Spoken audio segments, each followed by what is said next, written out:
noon so wiyama place indépendance noon eɗen gandi ko histoire mawɗo woni ɗo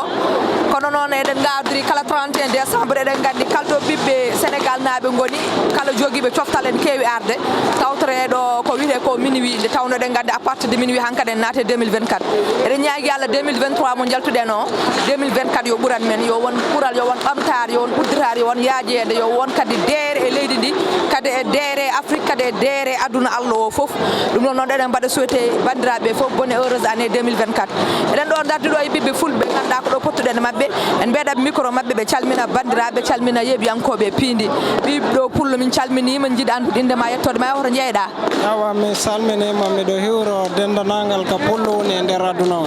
aray ko ceerno mi yiyete aray mi salmini fulɓe foof aray welo welo ngon koko wayno wadde waɗi ɗo aray mi weltanike fof mi salmini tous les communautés musulman et chrétien on est ensemble aray vraiment affaire o laɓama weeli moƴƴa kadi aray salamu aleykum mi salmini bolondaji ɗin fof dendagal ka pullo woni e aduna o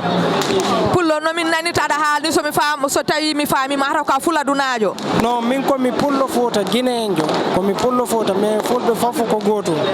wallahi pullo fulɓe foof ko gotum ka pullo guiné so wiyama guiné wiye sénégal wiye mourtane wiye mali woni no mbiɗani fulɓe kalɗo gone partout dans le monde fof ko gotum hande min gari min pottima ɗo e place indépendance mo ganduɗa ko 31 décembre 2023 eɗen paye hande en naati hande 2024 emin namduma beele a ɓooyiɗo arde e walla ko c'est la première fois non min ko sénégal ɗo mi jibina ko sénégal ɗo jibinami ko ɗo mawnumi ko ɗo kadi andumi mais pular ngal haray ɗengal ngal ngal laaɓu rek kono komi pullo eyyi moussa no jettoreɗa jettiremi sow eyyi wadde ɗen gondi ɗo e dendiraɗo moussa sow ko sow ñamo ñebbe noon mi sikkano ko juddu jeeri nde her noon kanko juddu waalo pular on laaɓi machallah min pottima ɗo e place indépendance emin mbawi andude beele c'est la première fois garɗa ɗo e place indépendance o pour hawrude premier pétale de 31 décembre 2024 walla c'est la deuxième fois walla c'est la deuxième fois garɗo holto gummiɗa e Dakar gummimi Kër Mbaye Fall Kër Mbaye Fall mon fof ne ande no woɗɗi place indépendance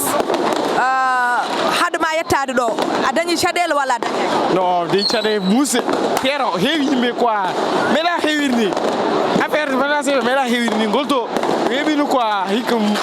heewi yimɓe ɗum ta ɓe bonne année 2024 o komi jiiɗi fof yalla hokkoy ɗum e tawi ɗum quoi won année ɓuuri welde année ji fof quoi ñagoto amin léegi xam naa ni Moussa mu ngi nekk ak xaritam yi ñii moom dégguñu pulaar olof lañ dégg mais comme nu ñuy wax Sénégal benn bopp la kenn mënu ko xar ñaar donc ñu ngi leen di tàngalal suñu micro maa ngi lay nuyu frère di la laaj noo tudd ak noo sant. Pape Cheikh Maron laa tudd. Pape Cheikh. Maron. Maron. moom lan la séeréer la olof la oubien kon yow jaamu tukulóor nga jaamu haal pulaar nga lan nga gis ci 2023 bi li nga xam ne neexu la bëggoo mu ñëw ci 2024 bi ak lan ngay souhaité 2024 bi mu am ak lan tamit ngay laaj gouvernement bi ñu defal ko réew mi ba xale yëpp gis seen bopp 2023 bi dafa métti maire dafa métti torop dañoo sonn comme lan ñàkk nekkatul problème te ñàkk problème la te comme daal ñàkk daa dem ba nekkatul problème te ñàkk problème la comme dañoo war a xoolaat affaire yi surtout jaaykat yi dañoo sonn tamit de mais ñun tamit dañoo sonn dañuy yokk rek dañuy yokk chaque mois ñu yokk suukar ñu yokk fëriñ ñu yokk lu nekk ñu yokk ñun dañoo sonn fépp la méttee fépp parents yi tamit affaire dafa métti si ñoom parce que fay bi boo naree fay def lii day métti boo mënee def loolu yëpp day métti ñun dañoo sonn quoi ñun sax yoratuñ tous te ñàkk problème la maire.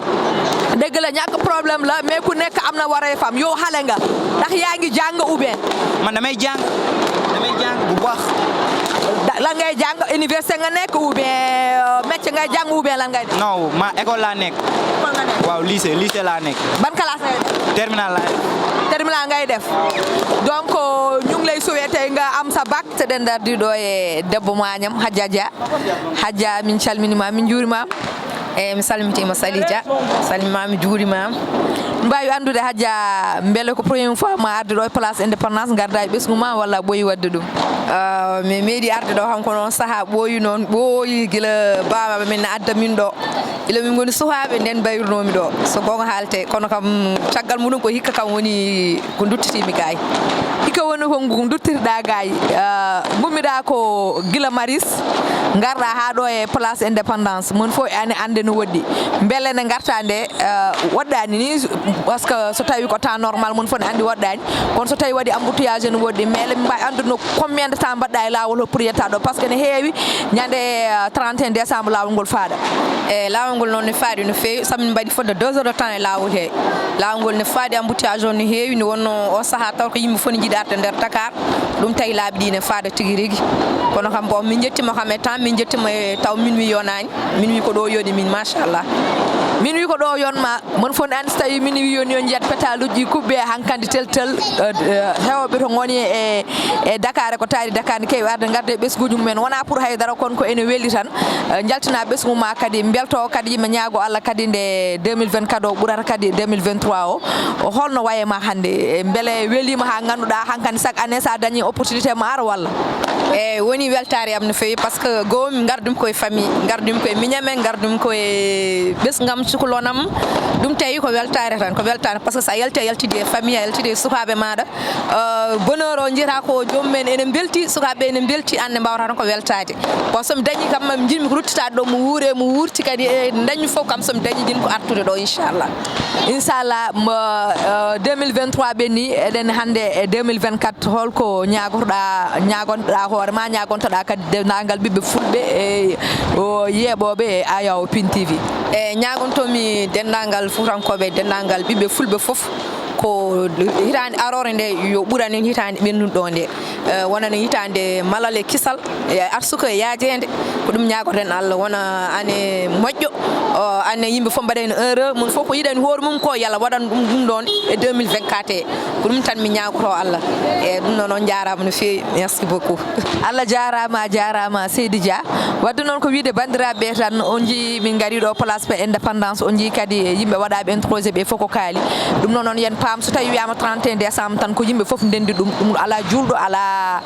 chrétien o ala bawɗo wonde fof nde tawno so tawi wiyama hitande ne yalta hitande naata tan mon fof ñagoto Allah ko hitande natorde nde yo ɓuur hitande yaltode nde wadde ɗen mbiya dendagal bandiraɓe yeeɓiyam koɓe Pini TV eɗen mbiyaɓe kadi bonne heureuse année lawol gongol nde tawno hankkandi nduɗo lewru fof sa rena yimɓe jindirat bonne heureuse année yo Allah wat ɓuural e ɓamtari kadi Allah nawra Pindi yesso Allah nawra kadi médiaji fulɓe fof yesso Allah kadi nawra kala dendagal bandiraɓe dariɓe e